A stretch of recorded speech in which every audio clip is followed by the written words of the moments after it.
ప్రపంచంలోని అత్యంత సంపన్నమైన సహజ వారసత్వాలకు పుట్టినిల్లు భారత్. ప్రధానమంత్రి నరేంద్ర మోదీ నేతృత్వంలో దేశంలో అభివృద్ధితో పాటు గ్రీన్ ఇండియా విప్లవం కొనసాగుతుంది.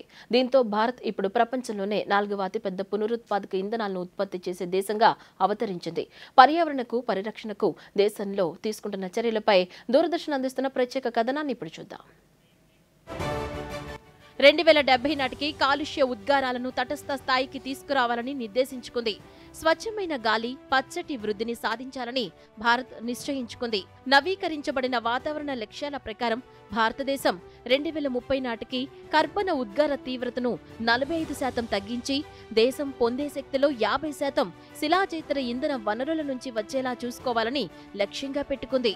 సైన్స్, టెక్నాలజీ, పాలసీ అధ్యయన కేంద్రం సీస్టెఫ్ అధికారి సప్తక్ ఘోష్ దూరదర్శన్తో మాట్లాడుతూ 2014లో ప్రధాని మోదీ అధికారం చేపట్టిన వెంటనే పునరుత్పాదక శక్తికి సంబంధించి కీలక లక్ష్యాలను నిర్దేశించారని తెలిపారు. Our Honorable Prime Minister Modi is truly a visionary when it comes to renewable energy. As soon as Modi ji took over the country's reins in 2014, one of the first things he did was he revised the National Solar Mission target from 22 gigawatt to 100 gigawatts by 2022, and as a 175 gigawatt target of wind, solars, hybrids, micro hydro all combined by 2022. Today, we have reached roughly 190 gigawatts, of which we have 80 gigawatts of solar, 45 gigawatts of wind, and we are well on course to reach our 500 gigawatt target for 2030. 2022 నాటికి భారత్ నిర్దేశించుకున్న లక్ష్యాలకు మించి 190 గిగావాట్లను చేరుకుంది. అందులో మనకు 80 గిగావాట్ల సౌరశక్తి, 45 గిగావాట్ల పవన శక్తి ఉంది.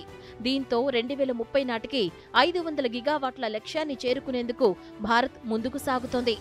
ఇది కేవలం ప్రభుత్వం నిర్దేశించిన లక్ష్యం కాదు, క్షేత్రస్థాయిలో భారత్ సాధించిన మార్పు. సిక్కింలోని సేంద్రియ వ్యవసాయం ద్వారా నేలను, నీటిని పరిరక్షిస్తున్నారు. మహారాష్ట్రలోని గ్రామాలు ప్రతి వర్షపు నీటి బొట్టును ఒడిసిపట్టి తమ అవసరాలకు వినియోగించుకుంటున్నాయి. స్టార్టప్లు పంట వ్యర్థాలను జీవ ఇంధనంగా మారుస్తున్నాయి.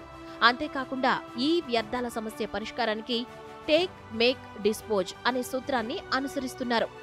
ఈ విధంగా హిమాలయాల నుంచి సుందర్బన్స్ వరకు పర్యావరణ పరిరక్షణ కూడా ముఖ్యమైంది.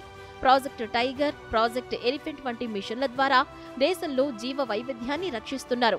గ్రీన్ ఇండియా మిషన్ ద్వారా అడవుల పరిరక్షణకు చర్యలు తీసుకుంటున్నారు.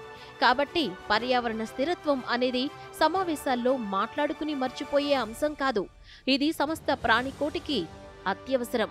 పర్యావరణ పరిరక్షణతో జీవ వైవిధ్యానికి భారత్ అనేక చర్యలు తీసుకుంటోంది. పురాతన జ్ఞానానికి నూతన ఆవిష్కరణల్ని మేళవించి గ్రీన్ ఇండియాను సృష్టించేందుకు చర్యలు తీసుకుంటోంది. 2070 నాటికి కర్బన ఉద్గారాలను తటస్థ స్థాయికి తీసుకువెళ్లే దిశగా సాగుతోంది.